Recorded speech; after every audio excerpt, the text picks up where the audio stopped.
Hey everybody, it's Buffy. Welcome to the Nap Time series. I'm so glad you're joining me today as we jump into the 7th chakra, the chakra of thought, the crown chakra. There are, I think, 8 videos. Well, a couple of them are divided up in parts, but there are several videos before this one, so make sure that you don't start with this one, that you start with the intro to the chakras. I've been using this awesome book, Wheels of Life by Adonai Judith, just kind of going through chapter by chapter and digesting and presenting kind of my favorite takeaways and highlights from each chapter as we go and learn going through the chakra system. So make sure you check out those previous videos so that you kind of have some foreknowledge of what we're talking about. So yeah, we're on number 7. We've gone through the first chakra, the Muladhara, the root chakra, earth, connection to earth and groundedness, up to the second chakra, the sacral space here, desire, the element of water. Moving up, we came to Manipura, which is our power, fire, will, and desire here. Up to Anahata, which is my favorite one, I have to say, out of all of them. It's the center of us, the heart chakra. Anahata is this beautiful green, vibrant energy, the element of air. From there, we went up to Visuddha, which is the throat chakra, sound. We learned so much with that one. That was another really fascinating one. It's kind of when my mind started to blow every single time. Then up to the Ajna. Some people call the third eye here associated with the element of light. And now finally, we're getting into number 7, Sahasrara. Sahasrara. I do speak Spanish, but I do not speak Sanskrit fluently. But yeah, the crown chakra today. So we've gone all the way up. It was cool last week to talk about light and all the different colors associated with the chakras. I've been playing a lot with that in my classes, and I hope you were able to find some cool takeaways that you can incorporate into your classes or into your personal practice. Okay, chakra 7, chapter 8. Here's the beautiful lotus here. We're going to be talking about consciousness, thought, information, knowing, understanding, transcendence, immanence, and meditation. So we've kind of been building up to this point, right? Again, I want to reiterate that no one chakra is better or worse or more important or less important than the others. They all work together, and the only way that there are boundaries even around them is intellectually. They're all just different energy systems, and they're totally connected, interlocking, like one cannot function without the other. So we've got just one step left here, the biggest and the smallest of them all, to work all the way through the chakra system, all the way up. It's the biggest because it takes us the farthest, but it's the smallest because guess what? We're already there. You've been there the whole time. The answer is the key itself, and all of the wisdom that you seek and that you've been searching for throughout this process of watching these videos or reading this book with me, all of those answers have been with you the whole time. Nothing's new to you. It's here. It's before you, within you, and around you. It's your mind, which is but one mind in a sea of many, she says.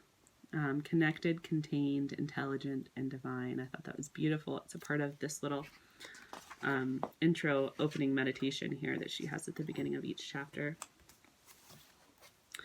So Sahasrara is the Sanskrit word for chakra 7. The meaning of that word is thousand-fold. The location is right here at the top of the head, the crown. The element associated with it is thought. So we've gone from earth, water, fire, air, sound, light, thought. So after air, we became a little bit more kind of abstract in the elements. So it went from like elements that we understand, you know, earth, water, fire, air. Yeah, those are the four elements. Then to sound, which was kind of like, okay. And then light, and now thought, the most abstract. So this takes a while to digest and chew on and put words to, because it's hard to put these kind of things into words. It's you'll see as we go through. But the psychological state here is bliss. The pituitary glands are associated with the seventh chakra, as well as the cerebral cortex and the central nervous system. Malfunction, so you can tell you've got some blockages here if you're suffering from depression, you feel alienation, confusion, boredom, apathy, or inability to learn.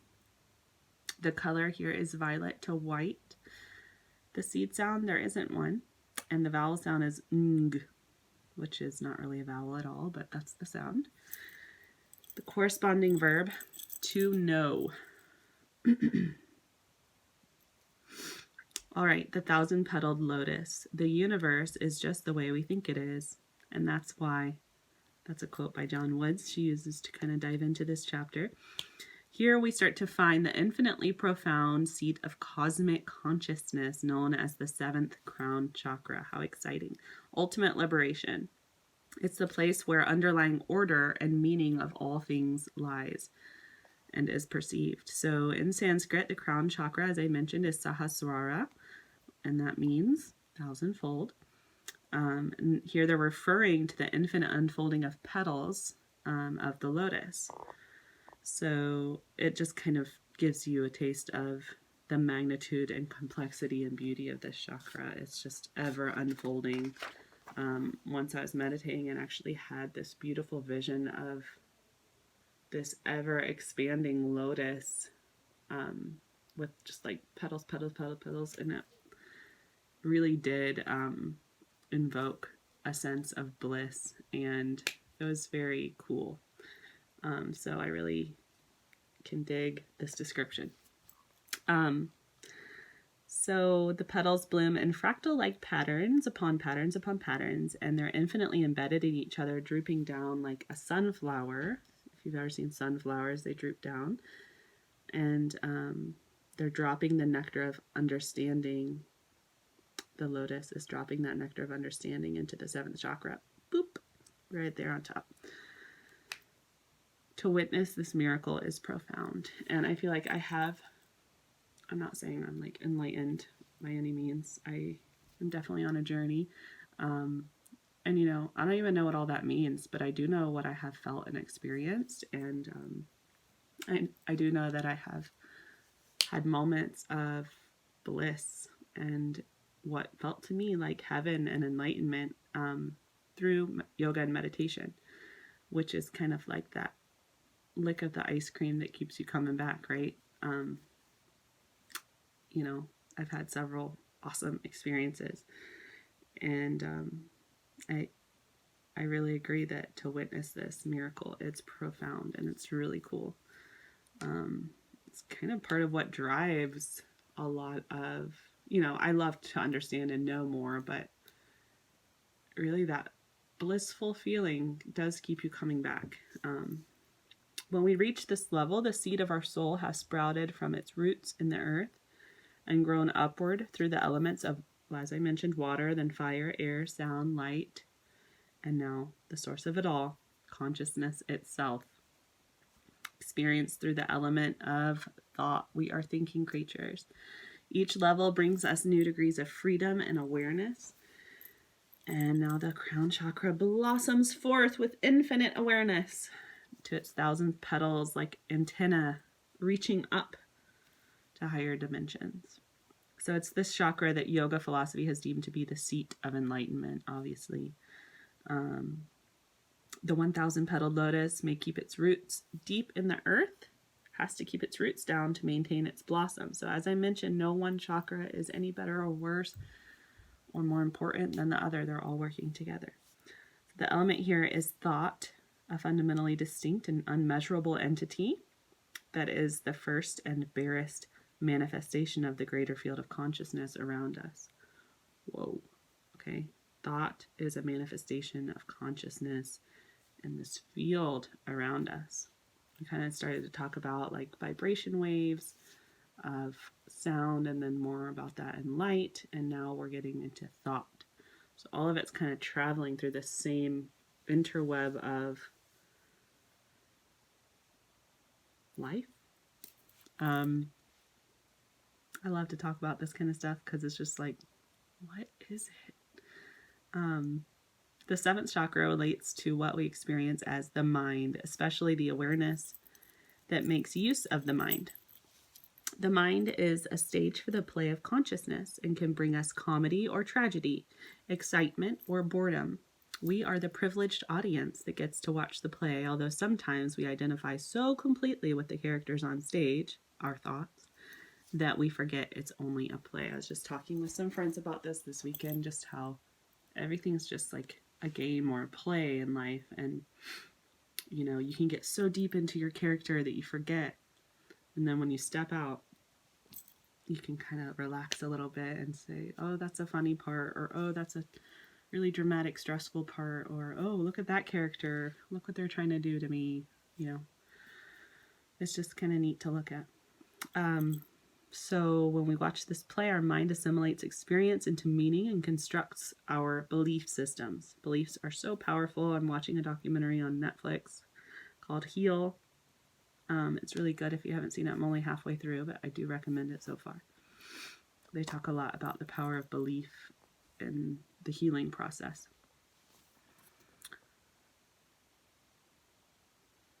So we are looking at the higher brain, or the cerebral cortex. There are 13 billion interconnected nerve cells in our brain that's capable of making more connections among themselves than the number of stars in the universe. Wow, our brains are incredible. The mind is 100,000 times more sensitive to its internal environment than its external one. So it is true from a place within that we receive and assimilate most of our knowledge.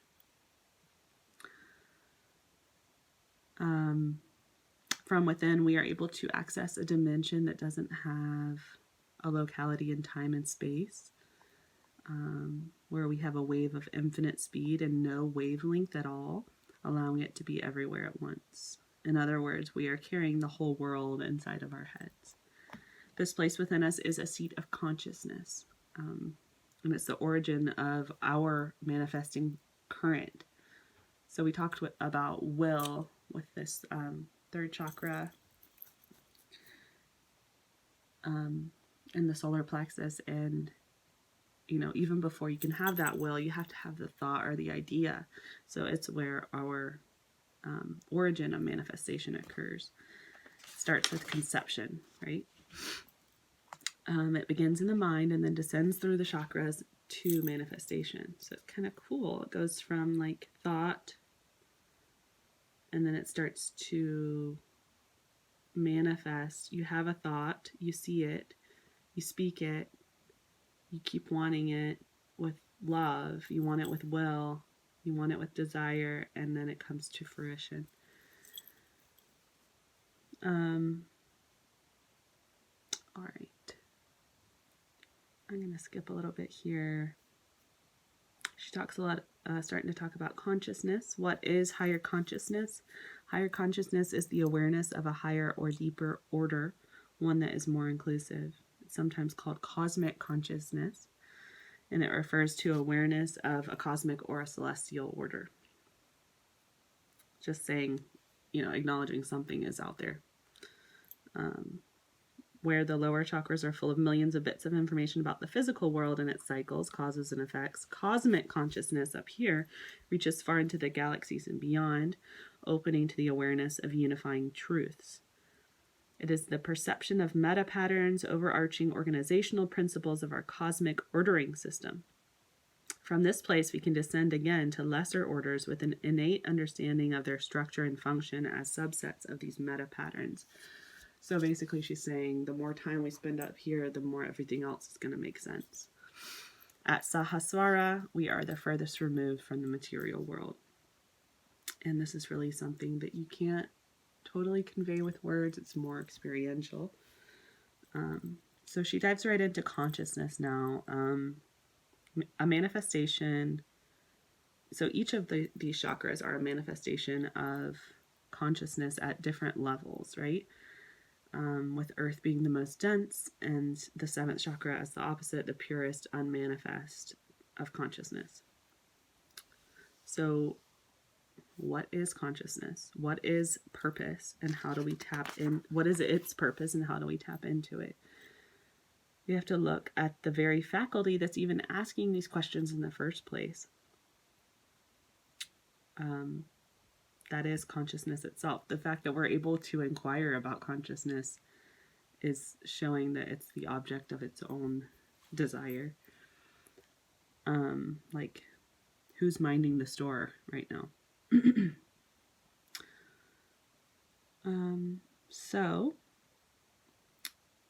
She introduces what she calls the witness. So to witness our own awareness is to begin to fathom the mysterious possession of consciousness.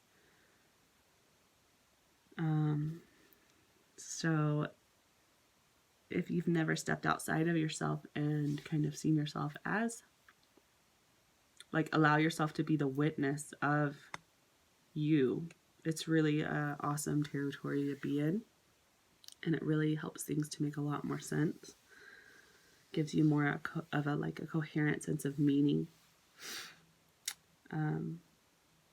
So yeah, the search for meaning is really behind most of the activities in our mind. We're trying to like categorize and organize information so that it's meaningful to us. That's just part of being human, is we're trying to make sense of things. And once we discern the meaning in a situation, we know better what to do or how to operate.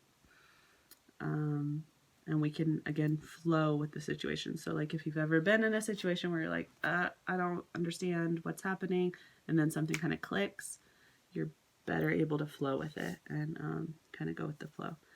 So this search for meaning kind of gives us our basic operating system, and it connects us to an overarching sense of order, which can then integrate the rest of our experience into wholeness. So I feel like as a human being, I'm always looking for wholeness, for connection. And I think that's a universal feeling. Consciousness is a force. The force is one of unity, order, and organization. It is the ordering principle inherent in all things, and existence itself is but a vortex of conscious organization. Whoa. Okay. Don't worry if you're not getting all of this. If you want to read more, you can always buy this book. This is just kind of a brief overview. And, you know, as it's been said before, in Edge Yoga School, we're layering information. So you'll get what you need to. Don't worry. Just listen. And if you want to take notes, you can. Tapping into the great field of consciousness causes a descent where it wraps itself around existing structures and becomes information. So the very act of thinking is the process of following lines in order. I've got a star by this, so I've got to read it. I'm thinking, like, where should I skip over here? The ultimate expression is physical form, yet it is the most limited. Because of its limitation, consciousness, after manifesting, wants to free itself from the binding of the physical and return again to its source, the non-physical, where it can play in its infinite diversity. So the nature of consciousness is to both manifest and liberate, the eternal dance of Shiva and Shakti. All right, we're going to step further into consciousness, moving into types, different types, starting with a quote here. That within us, which seeks to know and to progress, is not the mind, but something behind it, which makes use of it. So awareness implies focused attention. Right now you're focusing on the words I'm speaking to you. You're focusing on your program.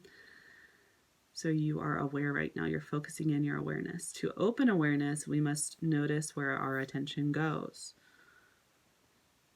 So information is around us in a great multitude every moment of our lives. There are two types of consciousness here in the crown chakra. And it depends where our awareness goes. So there's that which descends and becomes concrete information that's useful for manifesting in abstract planes. I'm sorry, in the world. And then the other one is that which expands and travels. All right. I'm going to reword that part. Sorry, it's getting a little confusing. It's a little deep for me. So there's the two kinds. There's cognitive consciousness, and then there's transcendent consciousness. So cognitive consciousness is what I was just talking about, where you're like, your thoughts help you to manifest. And we can think of lower focus of the crown chakra as cognitive consciousness. And then transcendent consciousness is like the higher level purpose of the crown chakra, and it's awareness or reference to the individual self. So cognitive consciousness requires that awareness be focused on the finite and particular,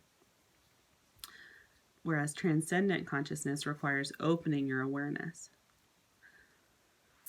So paradoxically, this opening beyond cognition has the result of increasing the scope of our focused attention. By emptying the mind, that which remains is more pronounced, like watching someone alone on a field of snow as opposed to finding them on a crowded street. Okay, so she's kind of hinting towards one of the benefits of meditation here is to clear out the mind.